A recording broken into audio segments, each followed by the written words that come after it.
Welcome to the If You Could See Me podcast. Thank you for joining the movement. I'm your host, Erin Mahone. I'm an author, storyteller, facilitator, and mental health professional.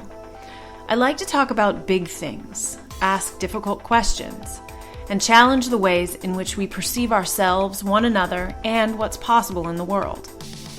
On this podcast, I speak to thinkers, makers, feelers, and folks fighting for change. You'll experience entertaining, thought-provoking conversations with people from all walks of life. I believe that mental health is health, and it goes so far beyond conversations about illness, medications, and treatment. Our mental health is essential to living our best lives, and I want to live in a world in which we talk about emotional wellness as easily and frequently as talking about the common cold.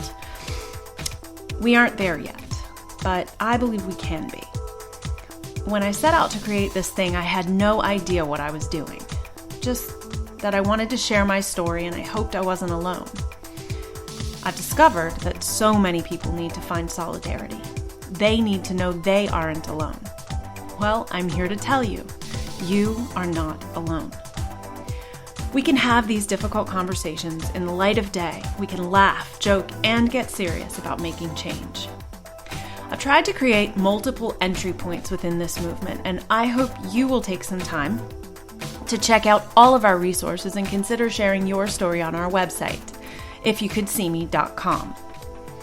There you can submit your story, find mental health resources, submit ideas or resources yourself, read the stories of other brave warriors, find out about future live events, and invite me to speak or give a workshop in your area. If you're inspired by what we're doing, I hope you'll consider helping out by visiting our Patreon page, patreon.com/ifyoucouldseeme, purchasing my book, rating and reviewing this podcast on iTunes to help people find us, or just send me a message to let me know how this project is impacting you, ways we can improve, and future podcast or blog topics. This was only an idea until amazing people like you joined me in bringing it to life. Enjoy the show.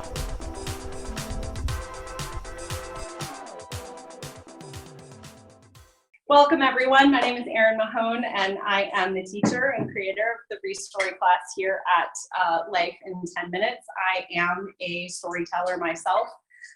The short version of the story is that a number of years ago, I started writing and performing stories of my own life, and I realized that it was incredibly therapeutic, and it made me a happier person, and it made me love my life more. And so I decided that instead of just keeping it to myself, I would start sharing it with the world. And so that's how we all got here. Storytelling is the oldest art form. We've been doing it since before we could use actual language. And it is one of those things, this process, it's one of those things that's incredibly simple and yet incredibly powerful. And so I consider this an act of relationship. We here together are in relationship with one another. The storyteller and the audience are equally as important in this process. I share my story, you listen to my story, and we learn about each other and ourselves. I believe that this is how we make the world a better place. So I really appreciate you being here, large audiences or small audiences. This is an incredibly important opportunity. Unpaid commercial. And Erin is so humble. She has a book. She's an actor, she's a singer. You could see her at the JPC in the future. I don't know the date, but yeah, and does tremendous work with mental health. Passionate about the stories of those people who are broken, as we all are. But particularly passionate for getting our masters at Longwood. yes. Yeah, she has a daughter. You listen. Wow. That's so nice. So these people did not come here to see me, though. And recently joined the Richmond. What did I do? Oh, the RVA Creative Wellness will be opening next month. and I'll be teaching and doing some other things there. Thank you all so much. We all love each other a lot in this group, and I'm just really glad that you're here to hear their work. Thank you for that. That was very nice. Okay, wait a minute. Who's first? Oh, okay. Fontaine. Yeah. Fontaine is our first wonderful sharer of the evening. Please put your feet on the ground and take a very deep breath because she is going to take you on quite a journey. Yes.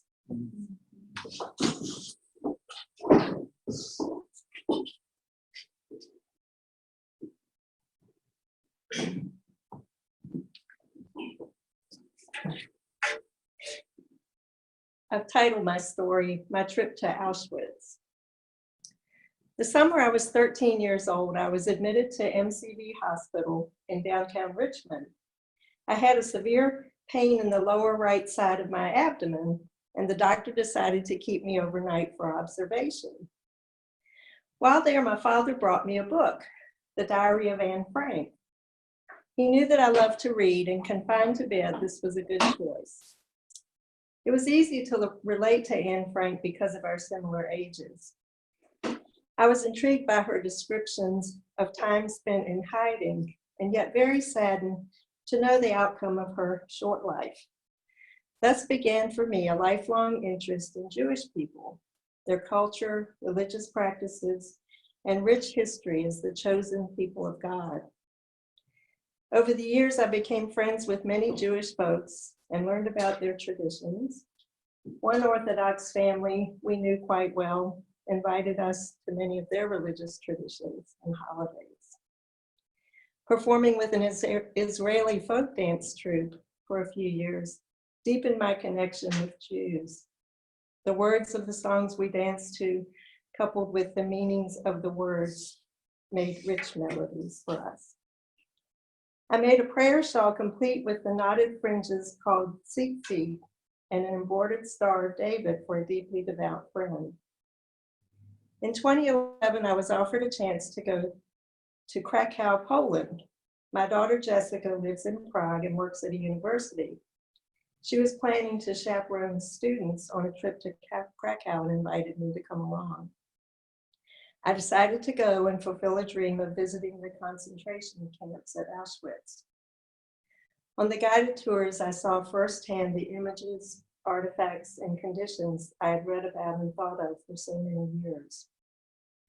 A quote I heard there stayed with me. When you stand here, be silent. When you leave here, stop your silence. How might I share something with others of my reflections on this deeply meaningful trip?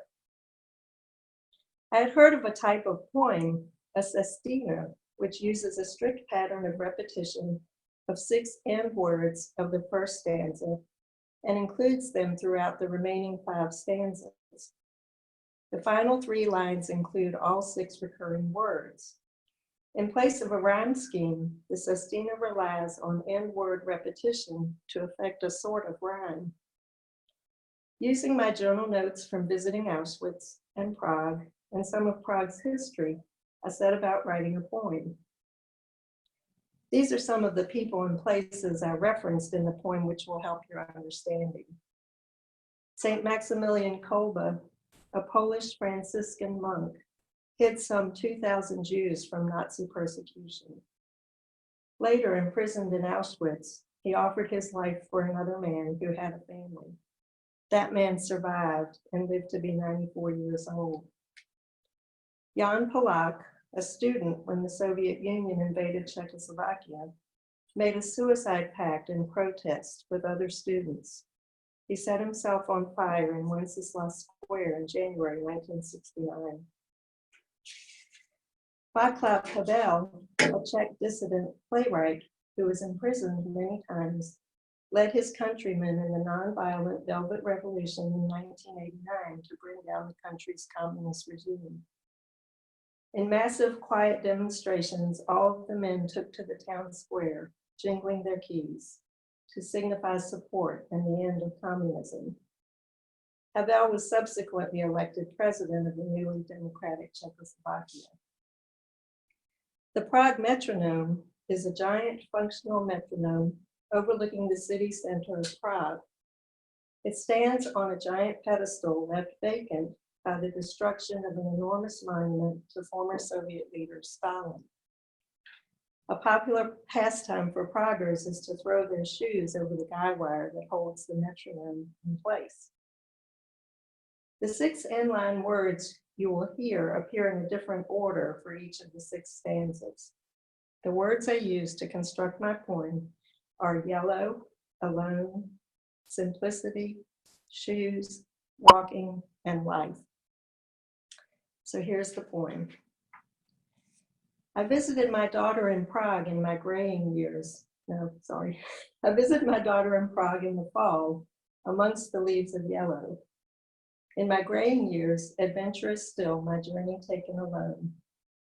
My suitcase small, a few changes of clothes, making a choice for simplicity. Taking only 1 pair of well-traveled shoes. Knowing the way of Prague's cobbled streets, traveling by walking. What will I see? What adventures await me? How will I spend this time of my life? What do we see? What do we do with what we've been given, one life? A tour guide with a flag, a Jew with an armband, a flashing of fire, all yellow. How do we live? What fears? What dreams? One step after another as we're walking. We come into life, we gather with others, yet each must journey alone. We gather belongings, possessions, friends, barefoot, one battered pair, some with hundreds of shoes. One life lived out, short or long, in complexity or simplicity. My daughter has a favorite bowl in her furnished flat, simplicity. Max Kolbe, Jan Palak, Vaclav Havel, each made a choice in life. They walked through their lives, a decision made, each in their own pair of shoes. Kolbe stepped forward for another's life. Havel marched silently with thousands. Palak chose fire of yellow. Each on their own chosen path, witnesses for many, yet in conviction alone. So many ideas, plans, steps, challenges faced, ever walking. The Jews of Auschwitz, a student in protest, those with keys jingling, all walking. In a Polish town square or Wenceslas Square, many lives or one lived in simplicity. People herded together in questioning fear, a singular death or silent protest, each with their thoughts alone. It is in the timing, when we are born and where, that makes all the difference in a life. Freely enjoying the fall leaves, running while burning alive, wearing a Jewish star, all yellow. A well-worn pair of brown leather, burning while running, countless piles and piles of empty shoes. The metronome's wire in Prague with high-flung shoes. Shoes meant for working, playing, dancing, walking. Fire meant for warming, cooking, burning, good or evil, flames of yellow. A favorite bowl for eating. Self-immolation, one bullet to the back of the head, acts of simplicity. Who decides? Who chooses the trajectory of one life? Each of us going forward, not knowing what awaits, alone. Life is protest, life is leader, life cruelly taken, life given for another, each alone. Cobblestones bearing the weight and the blood of countless pairs of shoes. Each of us goes forward trustingly, wearing what we've been given, one life, not knowing the way that our thoughts and our feet will take us, walking. Through the tick-tock of the metronome's time, the prison guard's time, God's time, 1 minute at a time, simplicity. What will our eyes see of leaves, of armbands, of fire, all yellow? In God's metronome of perfect timing, as we finish our lives of walking, we will leave our shoes behind for true and perfect simplicity. Never to be alone again, each life made complete in the eternal rest of heaven's pure light of yellow.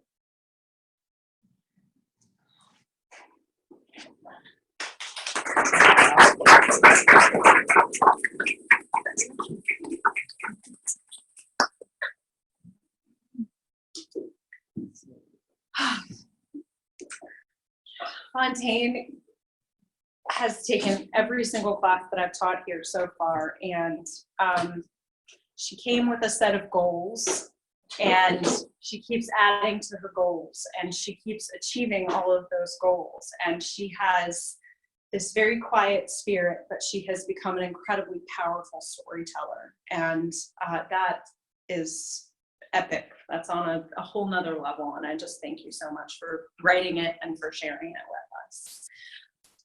So next, we always say that when you come in here, you don't get to make excuses for yourself, and you don't get to qualify your work, and sometimes it feels really good and other times it feels really uncomfortable, and the hardest thing to do is to walk in the door. And we always have this conversation, because the hardest thing to do in this process is to give yourself permission to do it. And Donna is this tiny little person who gives herself permission to live in such a forward, out loud way that it's always so exciting and fun to have her in class. And I would love for you to come and share the stories that I have not yet heard. So please welcome Donna. Very tough act to follow, Miss Fontaine. How are you, babe? First of all, let's give her a round of applause. Thank you, guys. I think the term is intertextual reference. So if any of you are familiar with The Little Prince, you might notice some of that in this story. When I was a little girl, I spent at least a week every summer at my granny's house, granddaddy's house in the country. And we didn't have any music like that. But at the end of the day, when Granny was finally able to relax, she'd spread out of one of her handmade quilts, and we'd lay side by side, watching the sunset. We were fond of them. And then stargazing, and me asking a lot of questions. So I'd ask questions like, Granny, how come you don't make those fancy quilts? I like those fancy quilts with the circles and the triangles. Why don't you make those? And she said, oh, Lord, with everything I've got to do, the square ones are easy to cut out, and they're fast to sew, and they keep you just as warm as those fancy ones. It's what's inside that counts. Beauty is only skin deep. But I like the pretty ones. She said, you'll learn when you grow up, you'll understand. Well, I knew she was busy, and I was really glad that she didn't mention the one reason I knew she was busy, and that was because she was tending for my grandfather 24/7. He was bedridden with a stroke and couldn't speak. But she didn't say that. It was the other things. It was the chores. And so she told me one time that the stars control everything. The days and the nights and the seasons and everything pretty much in the whole wide world, the stars controlled. And she said, if you see a shooting star, grab it, put it in your pocket, make a wish, and if you're good, it will come true. Well, I already knew what my wish would be, and that would be for Granddaddy to come out here and lay on this blanket with us and look at the stars and tell stories. And so it became a matter of great importance for me to find a good star and catch it and wish on it, because I wanted my Granddaddy to get up and talk and walk. But he didn't, despite all of my wishes to those beautiful, brilliant diamonds in the stars in the sky. It didn't happen. time went on, and learned a little bit more about stars and galaxies, and later about an asteroid called B612. But most importantly, I learned about this giant red variable star. So gigantic, she was 7 times our sun size. And behind her, as she went at supersonic speeds through the galaxies, she left a trail of ionized gas, 13 light years in her wake. Big giant red star. And she had a tiny dwarf white star that orbited her every 400 years. Still happening. It's a real star, guys. This little white dwarf star has an umbilic-like relationship with Myra, the giant red star. And when not scientists, not cameras and telescopes and computers found her, but when average, everyday human dedicated astronomers watching the sky, carefully examining the sky, discovered all this by paying attention. Humans, not computers. Well, I think it's kind of funny, actually, that they didn't get that. You know, all these important people with their important jobs doing all this important stuff for science. They were blind to her. To them, she was invisible. 5 decades after Granddaddy died, I hit my head and I did not see stars. In that cosmic blur of post-brain injury, it became a matter of great importance to me to find a solution to my problems. You know, to get out of this black hole, to stop that nebula that was smothering me, to find my own miracle star, my own Myra. Somebody who could save me from just spinning out of orbit. My Myra, my great, wondrous, divine, heavenly, celestial body in the sky that could grant me this wish. All I found was just burnout satellites and space debris, you know, nothing here in our atmosphere. Where was my beacon of hope? Where was my shooting star, my magnificent, glorious Myra? One day, I met her. And I almost missed her, you know, through all of my blur and exhaustion from the scientific space trash that I had been working with. But she was a luminary. And she appeared in the form of a lovely human, a brilliant and talented doctor. Carbon matter, you know, I almost missed her. I don't remember a lot about that first visit, but here's what is permanently etched on my soul. When I met Dr. La Sunbeam, we'll call her, my comfort was a matter of great concern for her. It had not happened before. She carefully examined me. She asked me questions. She listened very carefully to what I had to say.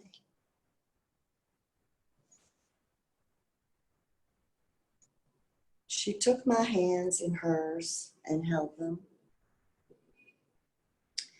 And she said, I really believe we can help you. And I knew in my soul at that moment, this kindness, this radiance, this divine purity that just emanated from her. And I looked up in that dimmed exam room at her face, and there was this angelic aura. I had found my illumination, my star. Well, she tamed my Hulk. She was a beacon of hope for me. She lives inside me now. She dried my tears, quelled my rage, soothed my headaches, stopped the horrible dizziness. She taught me how to laugh again and to keep reaching for my stars. Well, she's leaving to follow her own path now. It's going to feel like a galaxy far, far away. And I'm sad about it. I'm so sad about it. But she taught me, like I said, to reach for the stars, and she brought me back into orbit. But I would say to her, the time you spent with me to tame me, it wasn't easy to tame me. It was a great matter of importance. You enlightened me, because now I know that one sees clearly only what one sees with the heart, and all that is important is seen with the heart. And the land of tears is definitely mysterious. You're going to seem light years away, but like little Myra B, the white dwarf planet, I will eternally draw my strength from your energy, your celestial impact on me. But you have taught me that I can be my own beacon of hope, and I can be my own star. Thank you, Dr. La Sunbeam.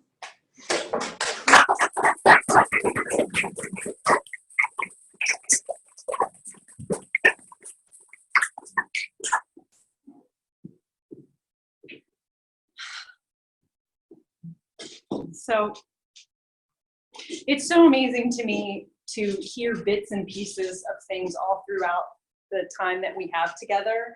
And then Donna was not able to be in class on Monday, and I had heard portions of that, but you know, it's always a wonderful gift to see how, you know, sometimes I know, sometimes I've heard the whole thing, you know, Fontaine shared with us on Monday.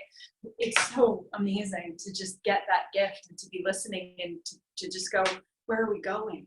How is this all going to come together? And it was just beautiful. That was, I know, incredibly emotional. And thank you so much for sharing that vulnerability with us, because I think that every person in this room and probably in the world understands what it means to have a terrible doctor, what it means to have someone who is not sensitive, who does not listen, who does not pay attention, and equally to have someone who sees you as a human being and not just another thing to check off of their list. And when you feel helpless and you feel hopeless and uncertain, to have someone who looks at you and actually sees you is an incredible gift. And we recorded it. You can send it to your doctor.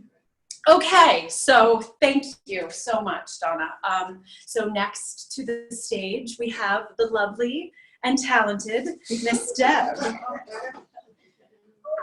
Come on, let's go. Yay. All right. Aw. I just need to ask Donna one question.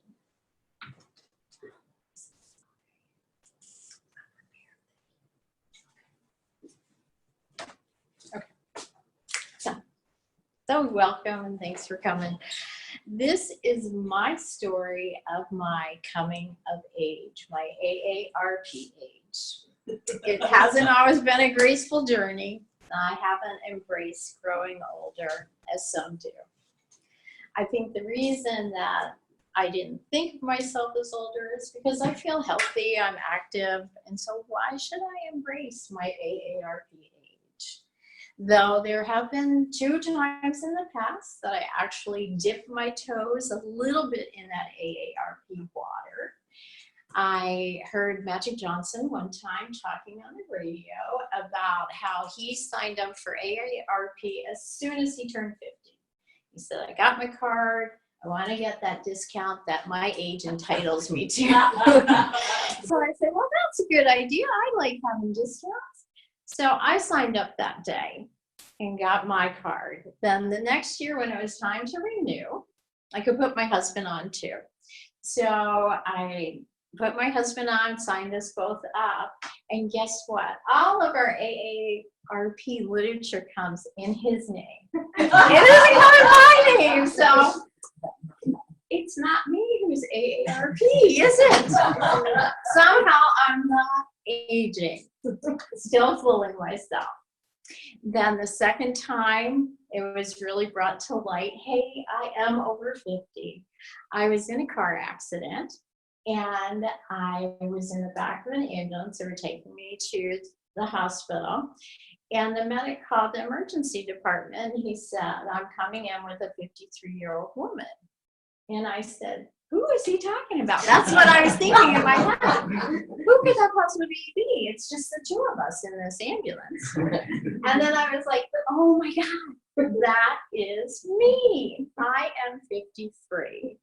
And that was 5 years ago.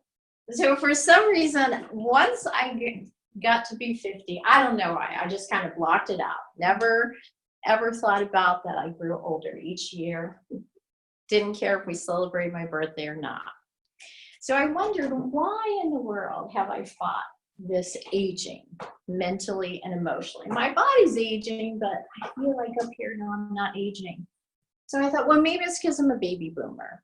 There's a lot of boomers here in the audience, and we have tried to rewrite aging.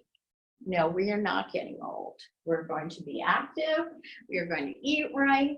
And guess what? Not me, but some of us do get Botox and fillers and never have a wrinkle.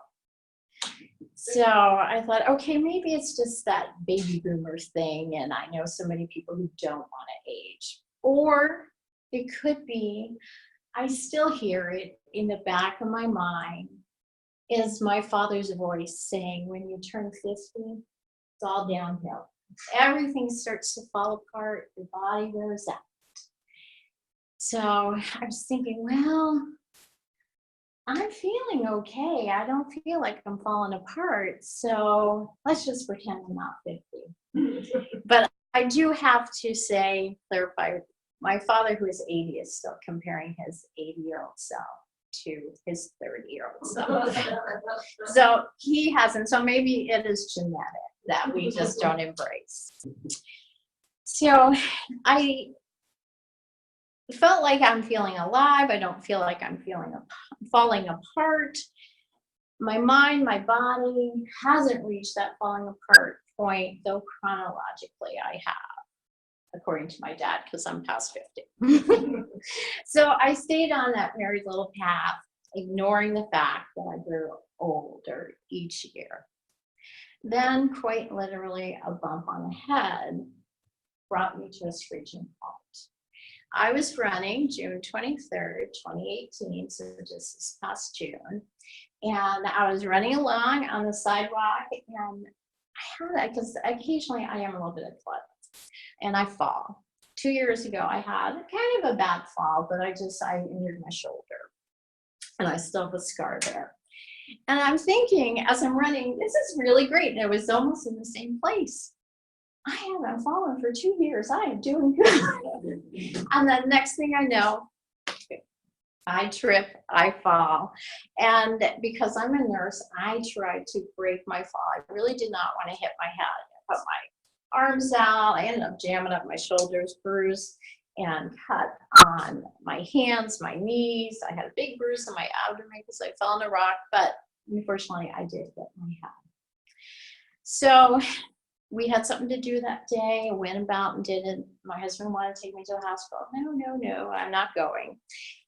And I didn't feel right, but I didn't tell him because that's pretty much how I am. I'm kind of stoic about things, and I just went along with the day. But I was fairly sure I had a concussion because I do know the signs and symptoms. But in the back of my mind was I had a doctor's appointment in 4 days. So if I don't feel better, then I'll tell the doctor what's going on. Didn't really feel better. Went to the doctor, got diagnosed with a concussion.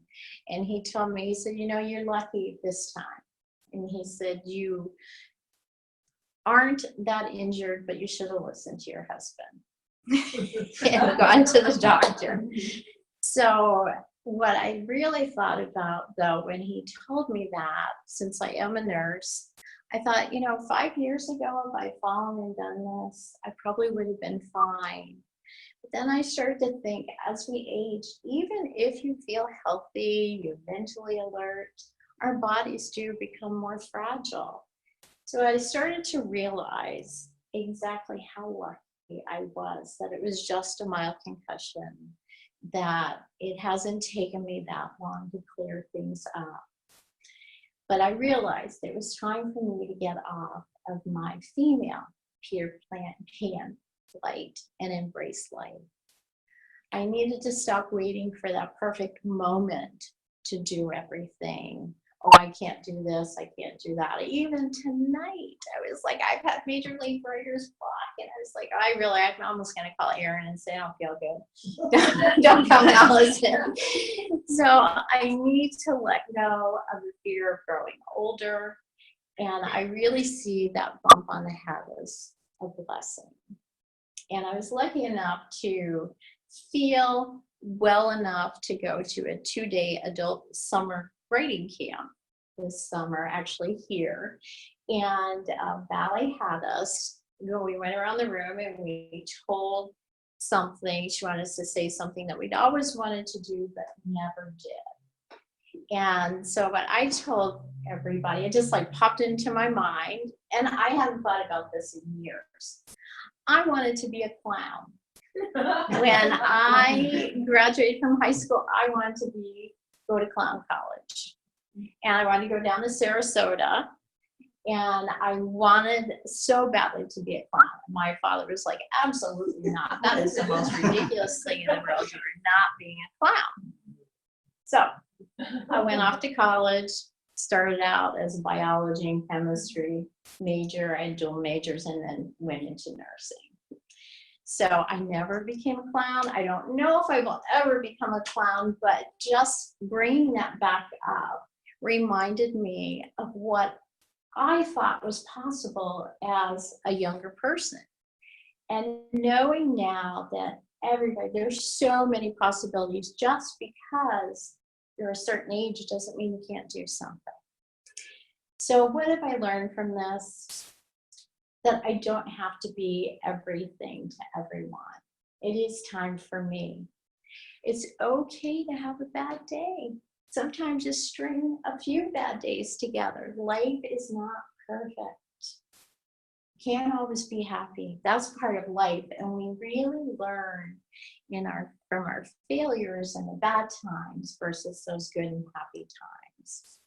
Also, now I know it's time to start thinking about, my husband's been asking me for years, where are we going to retire to? And I was like, how about Virginia? I don't want to retire. That means we're getting older. So now I would like to retire. And I picked before Florence, Wilmington, North Carolina. And I still do love the city. I want to take my husband down and have him look around too. And I really realize at this time in your life, I know that when you're younger and you're working, and sometimes you have to say yes to a project at work that you really don't want to do, and you know you can't take it on, but it's your job. But at this AARP age, we are more free to say no. you don't have to take on something if it really isn't right for you. I know I need to keep active. I'm going to keep running. I'm going to swim. I'm going to do yoga. I'll eat healthy most of the time. It is okay to have a treat. And ever since I hit my head, I like last week, my husband and I went to Gelati Celesti. And I was like, okay, yeah, I don't even feel guilty about eating this. I'm going to have a treat and it's okay. Spend time with people you really want to be with. That's what's so important, whether you're young or getting older. Another thing is keep writing. Writing for me has really just, I feel like I have this fire in me now, and I love to write. I don't know if it'll ever be good, if anything will ever be published, but I enjoy it. And never stop learning. That's so important to keep our brain going. So I would recommend a class for everybody here. This is my new favorite place. I just say 2707 West Perry Street. And I found this lovely quote by David Bowie. And it says, aging is an extraordinary process where you become the person you always should have been. So I thought that was so beautiful. Now there is something, because I've been thinking about my bucket list and what I have on my bucket list, and that being that clown kind of made me think about what else did I want to do? And my family's probably like, what is she doing? So I'm going to ask you to kind of go along with me and humor me. So I always also wanted to be the Oriole bird. I am from Baltimore, from Maryland. So I wanted to be the Oriole bird and just never was able to. So I'm putting my hat on, and I want you all to think of me in my great feathered costume, my big feet, and I'm up on the dugout, okay? So you're gonna spell out Oriole with me. All you have to do is say the letter. So we're gonna go O, O, R, R, I, O, oops, L, E, I messed up, S, Oriole!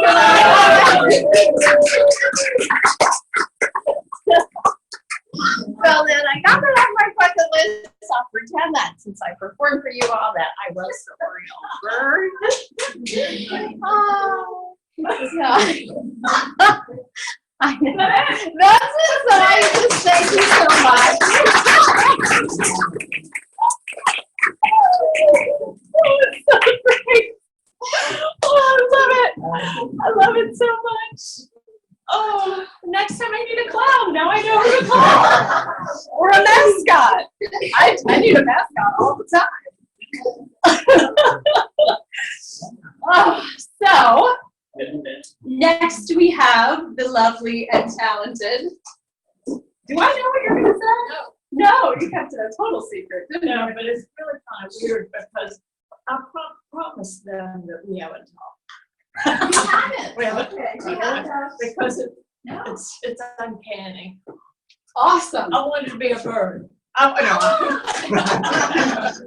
But you know what is really funny, actually, that you say that, because it was something that I was going to say, is that it's always amazing to me, even when you give everyone in the room like the same writing prompt or the same topic to talk about, they can write about the same thing, and every single person writes a different story, and it's just so amazing to see how that unique individuality comes out in every person. So I can't wait. And love you. Thank you, my publicist. Yeah, I'll travel with. She's my PR person. She is just so amazing. You're gonna die. I don't know about you, but lately I've been hearing a lot about bucket list.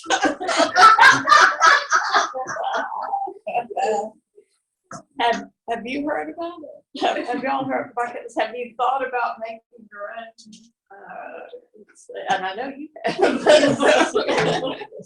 Bucket list is a list of things you want to do before you die. things that you haven't done or you've done once and you want to do again, but things you just must do before you die. It seems that most people start thinking about it at retirement, or as they're planning for retirement, or at a big numbered birthday, or if something catastrophic happens in the family, perhaps that jars you. For me, one of the things was an AARP article in last month's newsletter that said average life expectancy for women has dropped to 78.6 due to the opioid crisis and the rise in alcoholism. I'm 77, so this number is really close to me. So I got to thinking about bucket list. And it seems that there are distinct categories that people plan. For example, it might be sports. People want to skydive, want to take flying lessons and fly solo in a plane, climb a mountain, do whitewater rafting, risk life and limb somewhere in the elements. Other people focus on travel, maybe Paris in the spring, or my Catholic friends want to see the Vatican, meet the Pope. Perhaps hiking in the Grand Canyon, or visiting the birthplace of your father's name, or traveling and getting an RV and traveling to all of the states. I have a friend who's Irish, and it is mandatory that she kiss the Blarney Stone before she dies. The third category people often describe as learning something new. Perhaps it's studying Spanish. Perhaps it's writing a novel the story's been buried deep in your heart. Maybe it's reading all of Shakespeare. Perhaps it's studying drama and being in a play that you've always had an actor in you. Perhaps it's being Muriel Bird. But when friends share with me their bucket list, I always say, well, what's in your bucket? What is it that you haven't done or you want to do? And I've searched really deep within myself and thought about it. What is it that I haven't done that I want to do? Or what is it that I've done that I would like to do again? Maybe Sedona. I love that the woods around Sedona are reputed to be a thin place where both heaven and earth meet. Maybe I'd like to go to Sedona again. I've been to Rome. I've been to Paris twice. I've lived in New York City. There's nothing like New York theater. I might like to go to more New York theater. Might like to do a girl trip. Just a good friend and I pack our car and head off somewhere, maybe up the East Coast. Maybe watch fall come. Actually, I'd rather do spring first. Maybe do spring up the East Coast and watch the leaves turn green. Stop anywhere we want to stop. Stay there a while. Spend some time in Maine, and then follow fall back down the East Coast of Virginia. Yeah, I think that might be something I'd like to do. But when they really pushed me, I really couldn't think. And then, what is it I want to do one time? I know what it is. I know. I want to slow dance. I want to slow dance with a man that cares about me, who likes music. I want to meld my body into his, put my head on his shoulder, and listen to the music and just move really slowly. Yeah. I want to slow dance one more time. I told some friends of mine about it. They said, oh, come on now, Rosie. You'll meet a man. Go to church. Go online. Well, I go to church and I work so far. But they said, you'll meet somebody. Then my other friend said, now, girl, as a feminist, you know you don't need a man to complete you. You know that you can live a full, rich life. You see, I know those things. They didn't understand. They didn't understand at all. I know those things. I want that man, and I want that music, and I want to slow dance. But after the music stops, I want to walk away. I don't want to stay at the dance, and I don't want a second dance. I want to let it go, but I want to remember it. I've been blessed. My life has been way better than I could imagine it would be. I find now that if I were filling a bucket, I'd fill it with little things like walking in the morning with a really good friend and having a really good cup of coffee and smelling the air and the crisp fall day that today was, and seeing the leaves begin to change just a little bit. Or go to breakfast with some really good friends who love you and laugh a lot. I want to hear a piece of music that is exquisitely played. See a play that speaks to my soul. Spend a day outside in the woods and talk to a tree. I want to hold a baby. I want to hear jazz while it's raining. I want to have soup and sit in front of a fire. I want to have a good conversation, a good, honest conversation. Driving here tonight, I stopped and wrote this last piece on the wall outside. You see, I'm living my bucket list. And yes, I do want one more slow dance.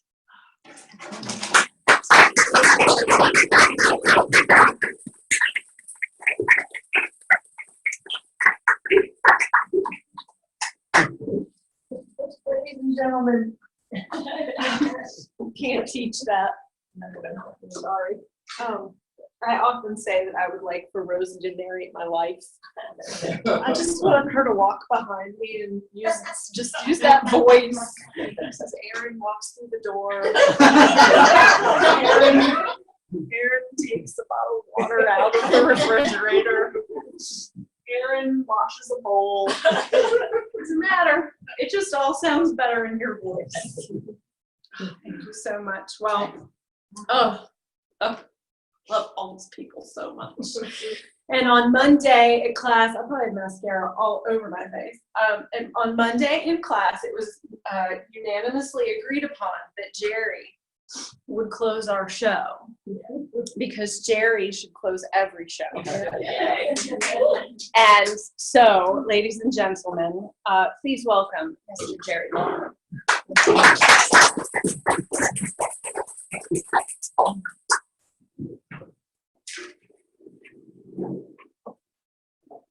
There are big, tall, terrible giants in the wood. There are big, tall, terrible giants in the wood. Terrible giants. Fear is contagious. Fear is personal. It's national. It's global. Being a shy, introverted child with 5 boisterous siblings, I feared my impossible dream would never come true. What do you want? My father asked. I want a floor that belongs to me, I want a chair that belongs to me. I want to know when I rock in that chair, I'll look up at my own ceiling, a ceiling that really belongs to me, belongs to me, belongs to me. Together we built a playhouse. A nosy neighbor asked my father, "Do you really think that's appropriate for a boy?" My father looked her straight in the eye and said, "Yes, yes, I do." After that, I never feared who or what I was ever again. When my first grade teacher, Mrs. Reynolds, handed me the role of Peter Cottontail in the class play, I jumped into that pink bunny costume faster than you could say, "What's up, Doc?" Standing backstage, gripped with fear, I closed my eyes and I imagined my grandmother Florence walking across a golden cornfield. I could breathe. And I knew at that moment that being good just won't be good enough. I'll be the best or nothing at all. I'll be the best or nothing at all. Losing a loved one was facing fear head on. With her trademark bun unpinned from the back of her head, Grandma Florence's white waves cascaded down over the front of her ivory nightgown, where her breast used to be, to become one with a bleached white linen. In the afternoon sun, she looked like a Michelangelo sculpture. I feared nothing when she held my hand. At this point, we were beyond words, but her eyes spoke volumes. Just remember, people make mistakes.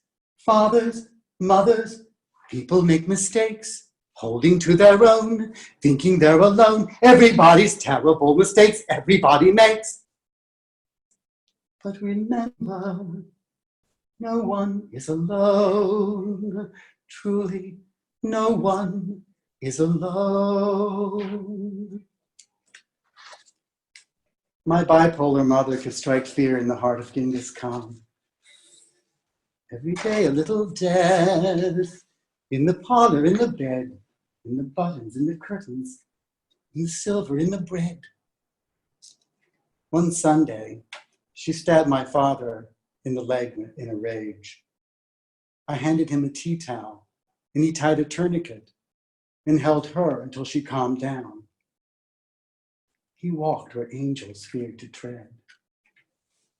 Every night a little sting in the heart and in the head brings the perfect little death. When Mama blew, everybody hit the deck, diving out bedroom windows and scurrying through slanting screen doors. We raced to the forest. And there by the Shenandoah River, we held hands and prayed.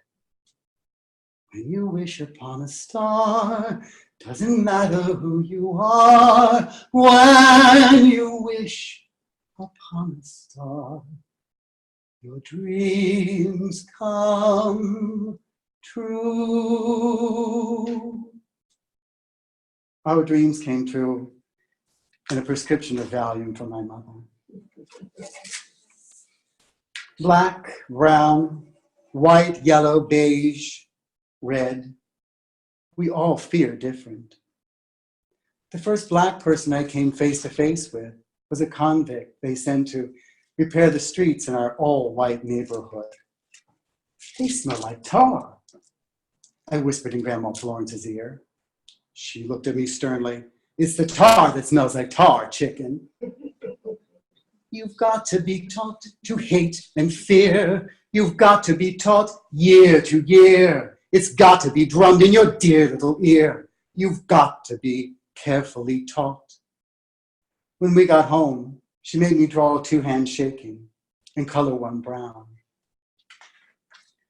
Fresh out of college, I was hired as a fashion stylist for Woodward Lothrop department store in Washington, D.C. One afternoon, an African-American coworker, 40 years my senior, gave me a tour of the store barricaded from public view, an area that once defined her life.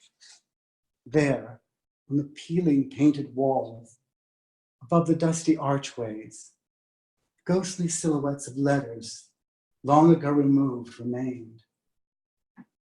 Colored restroom, colored cafeteria, colored only. We stood in a museum of shame. I never much cared for gay people till you came here, Mr. Jare, she said, and took my hand. People who need people are the luckiest people in the world. In 2008, I contracted Lyme disease while walking my dog Harvey Doodleman in the woods. He wore Advantix. I did not. Bedridden with a fever for months, unable to put a coherent sentence together, I lived in a cylinder of fear. Doubt was my constant companion. When my partner left for work, I defied doctor's orders and I walked. It took a month to make it to Starbucks on the corner, 3 months to make it to the park I could see from our living room window. But I knew. When I fly, I must fly extra high. So I'll need special wings, so far to go, from so far below. Survival became a religion I could not live without. Pushing past my fear, I signed up for a writing class. I thought, if I had to read the words I write, perhaps, just maybe someday, I could have an actual conversation again. In the years that followed, I battled lupus, had 3 discs replaced in my neck, and last Valentine's Day, I got the most romantic gift, a pacemaker of my very own. Takes a licking and keeps on ticking. The DC of my youth in the 1980s was rife with fear. Minorities marched to be heard. Fear circled us like a caravan of covered wagons. Defiantly, we marched for women's rights, gay rights, equal pay, and protection for our jobs. Our America was no longer my grandmother's age of innocence. Back in the day, we spoke in civilized voices, women in white and sturdy young men at the oar. Back in the day, men made all our choices. We can never go back to before. We can never go back to before. Threatened by an incurable plague called AIDS, we gay people became them. Fearlessly, we marched up Constitution Avenue, past KKK members, hooded men and boys, and angry religious zealots who hissed and spit on our boots as we waved our rainbow flag and shouted, "We are here and we are queer!" I stood in a pool of blood off DuPont Circle, the aftermath of 3 beautiful young men, their throats slit by rednecks hell-bent on revenge. Revenge for what?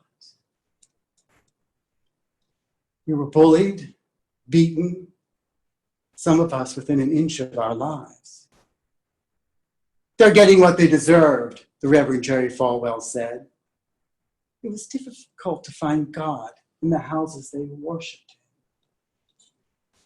in. We unrolled the AIDS quilt across the acreage of the National Mall. Patches stitched with shaky hands. Friends, family, and lovers fell to their knees at a windswept fall. I gazed out at the countless patches and I wondered how many playhouses had how many fathers built for how many children.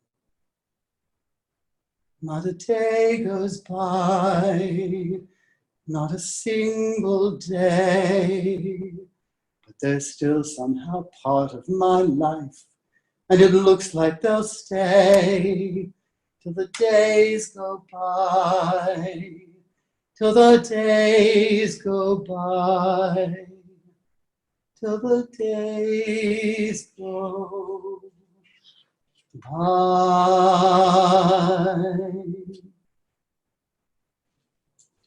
You have nothing to fear but fear itself, Franklin Roosevelt proclaimed to a nation facing war.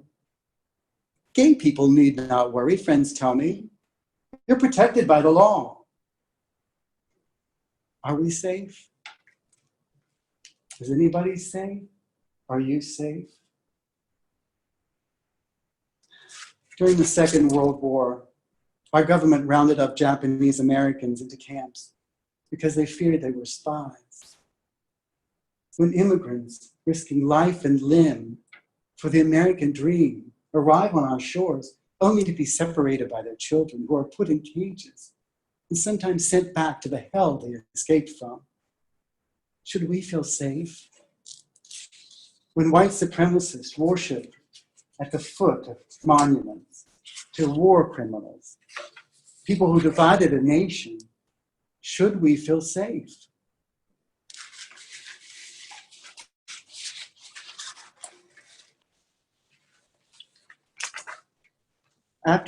In post-Civil War New York, Mrs. Jefferson Davis and Mrs. Ulysses S. Grant, despite their husbands trying to destroy each other during the war, forged an enduring friendship.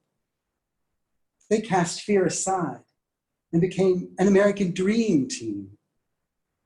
If they can do it, shouldn't we try? As painful as it is, we need to walk in the other person's shoes. And together, we must walk through the storm. When you walk through a storm, hold your head up high and don't be afraid of the dark. At the end of the storm, there's a golden sky and the sweet silver song of a lark. Walk on through the wind, walk on through the rain, though your tears be tossed and blown. Walk on with hope in your heart, and you'll never walk alone. You'll never walk alone.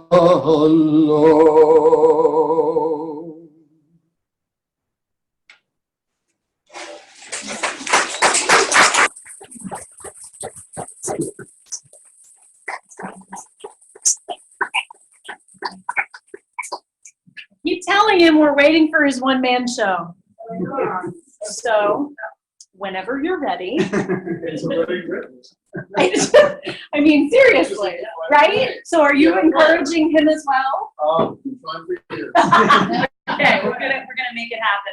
All right, ladies and gentlemen, that is our show. Thank you all so much for being here, for supporting your loved ones, for the amazing work that you've done. Our next class starts not this Monday, but next, the following Monday. Please join us again. You are invited as well. Please enjoy the refreshments, and thank you. Thank you.